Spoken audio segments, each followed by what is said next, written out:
Welcome to a geometry lesson, the tangent ratio. I'm Mr. Pi, the math guy, and I'm your host today. We can see up here we have a right triangle, and we're going to be working with, in this right triangle, is angle C, and the tangent ratio for angle C is going to be the length of the opposite side over the length of the adjacent side. We're going to see more about this, so let's get this geometry party started.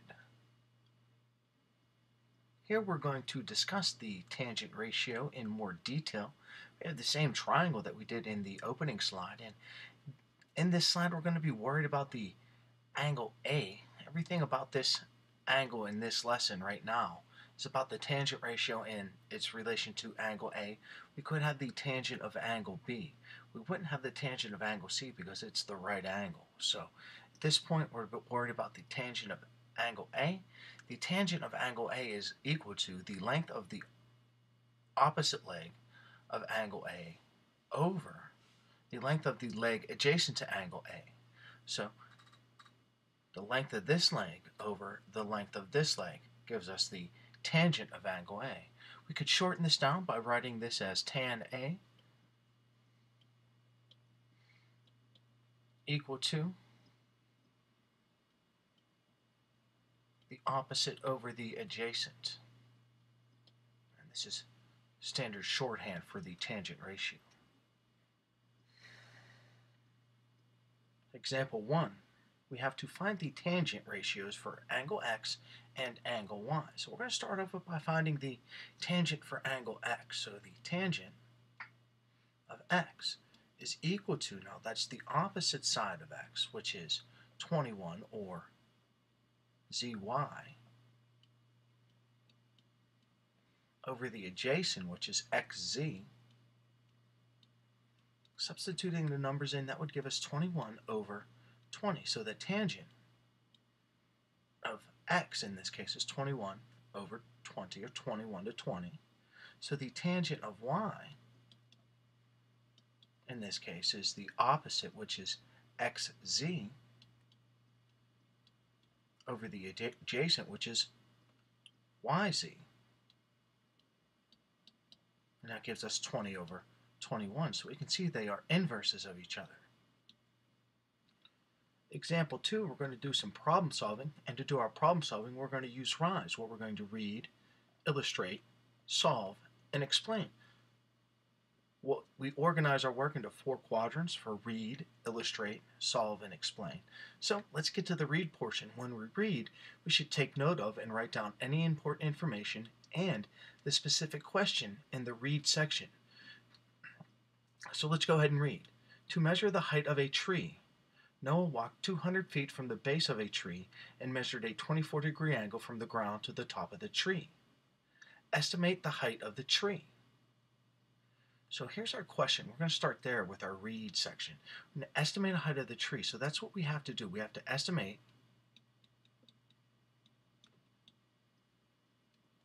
the height of the tree.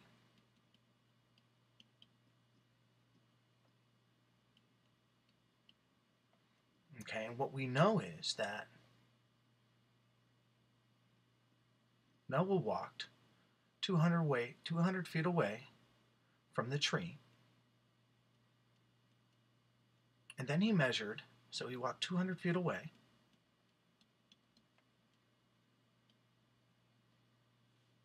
And he measured a 24-degree angle. So from here to the top of the tree, he has a 24-degree angle. So this is setting up to be a tangent problem, because what we need to find is the height of the tree.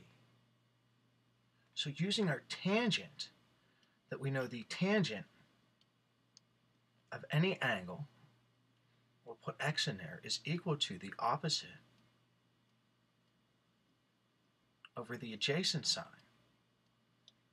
So what we know here is we know that the angle is 24, so we can write this down as the tangent of 24 degrees is equal to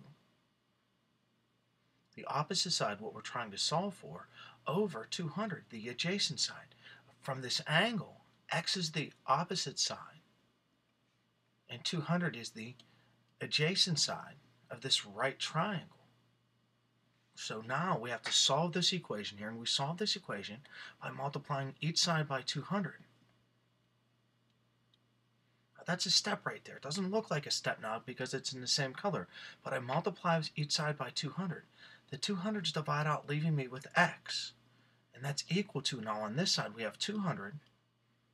We have 200 times the tangent of 24 degrees. Now this is simply plug it into the calculator, and depending on the kind of calculator you have, you're either going to do this first then multiply, or you could plug all this in at the same time using, depending, and it all really depends on the kind of calculator that you have. When you do this, it comes out to be x is approximately equal to, because I'm going to round here, 89.045 feet. So when I do 200 times the tangent of 24 degrees, it gives me about 89. So when I explain this, the height of the tree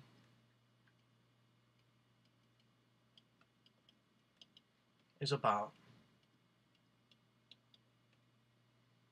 90 feet. And of course, all the work over here supports the fact that it was a tangent relationship.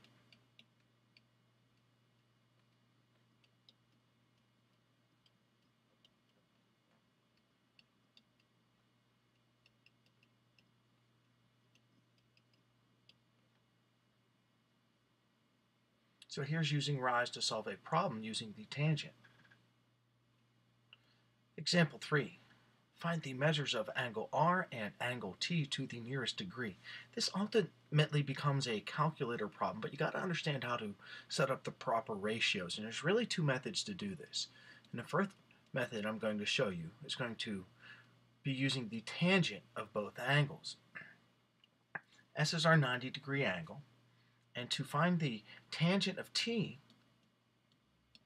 the tangent of angle T, that would be equal to 41 over 47, the opposite over the adjacent. Now to calculate T, what we do is we take the inverse tangent. So what we're going to do here is we're just going to rewrite this as T is equal to the tan, and this right here is the inverse tangent of 41 over 49. And right here, this is where it becomes a calculator problem. And that gives us approximately 41 degrees when we round it. Now to find the measure of R, we could use the same method. The tangent of R is equal to, in this case, the tangent of R is 47 over 41. And we can rewrite that as R is equal to the inverse tangent of 47 over 41. When we round that, that comes out to be 49 degrees.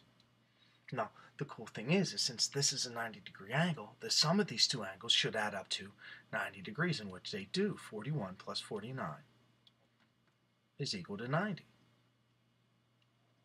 And so the other way, this was method 1, the other way could have been, after here when you got 41, you could have just subtracted 41 from 90. You could have went 90 minus 41, and that would have gave you 49. So method 1 or method 2, whether you use the tangent twice or just the tangent once, and the fact that they're complementary and subtract from 90 to get your other answer, it really doesn't matter, as long as you understand why one has to be 41 or 49, or the fact that they are complementary.